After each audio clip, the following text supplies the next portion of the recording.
Zdravím! Asi již víte, že má vycházet nový Minecraft film. A jestli víte, že má vycházet, tak jste asi viděli i nový teaser. A jestli jste ten teaser viděli, tak víte, že je to pořádný průser. Who are you?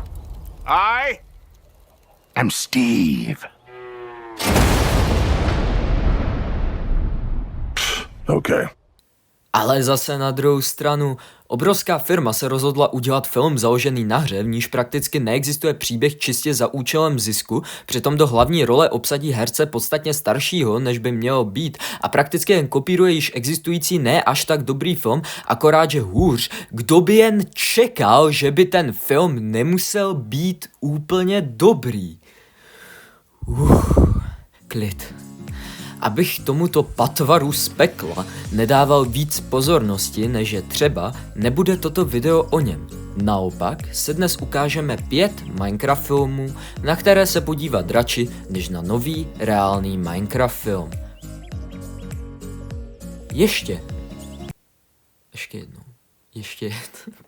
Ještě než samotné video začne, bych chtěl opět zmínit pár informativních věcí. Pokud vás tedy zajímají pouze filmy, přeskočte na čas na obrazovce. Opět bych vám chtěl poděkovat za podporu. Mé první video již přesáhlo hranici 1500 zhlédnutí. Popravdě jsem čekal, že vydám pár videí, každé bude mít 10 views a díky nedostatku motivace a tvrdých drog se na to tady postupně vykašlu. Dále bych rád zmínil, že nějakou dobu zpět se mnou vyšel rozhovor, ve kterém rozebírám nějaké mé názory a nějak takto, jak jsem se vůbec k Minecraft filmům dostal. Odkaz máte v popisku.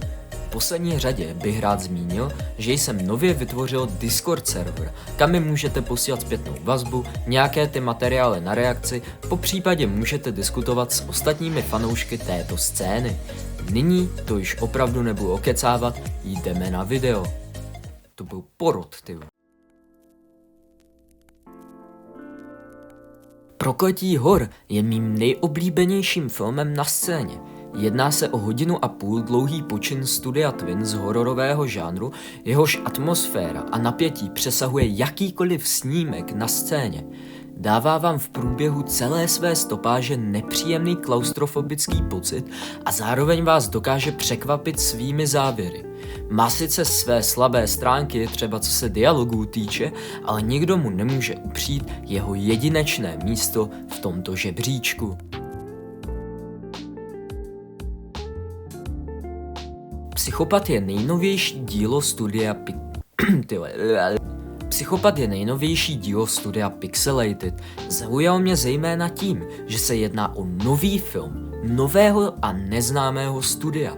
Přestože lze vidět, že tvorba studia teprve v plenkách, nedá se mu upřít solidní start. Psychopat je adaptace stejnojmenné creepypasty. Vyniká zejména použitím animací a osobně obdivuji i jednotný vizuální styl filmu, který je opravdu depresivní, plný vybledlých barev a šedé. Když k tomu připočtete, že i příběh tohoto filmu na počáteční film má něco do sebe, rozhodně stojí za zhlédnutí. Jestliže na Minecraft filmy koukáte čistě pro pobavení a jste fanoušky parodií typu Scary Movie, zaručeně se vám zalíbí krátkometrážní amatérský komediální snímek s názvem Hospůdka u vody. Jsem ti foukl kouř do obličeje, co s tím uděláš, zmrde. Kdykoliv mi někdo začne obhajovat nějaký sketch, nejlépe z první osoby a naráží přitom na to, že se tvůrci snažili inspirovat LOM Studios, přičemž obhajují snímek, kde jsem se nejvíc zasmál u titulek, vždy mi do hlavy naskočí tento film. Pokud se někdo rozhodne dělat skeče či parodie ne moc technicky kvalitním způsobem, tohle je za mě ta nejlepší a hlavně nejvtipnější cesta. Five Nights at Freddy's Into the Pit je film, na který jsem dokonce již dělal video. Jedná se o počin studia Art Game Universe rozdělený na 2 party na motivy stejnojmenné hry. Pokud se zajímáte o FNAF lore, jedná se dle mě o nejlepší Minecraft film s touto tématikou. Vzhledem však k tomu, že mám na film již samostatné video, pouze vás zde na něj odkážu.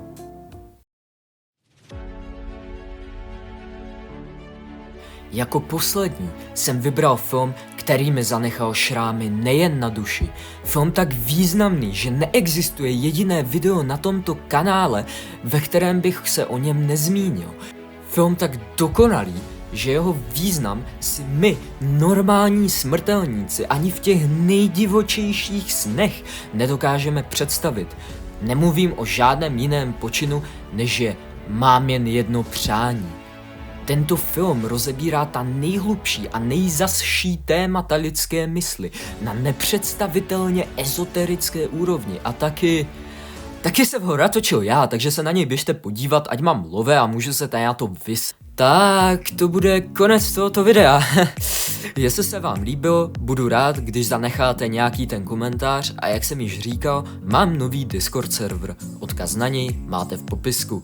Já už se s vámi pro dnešek loučím a uvidíme se u dalšího videa ze světa kostek.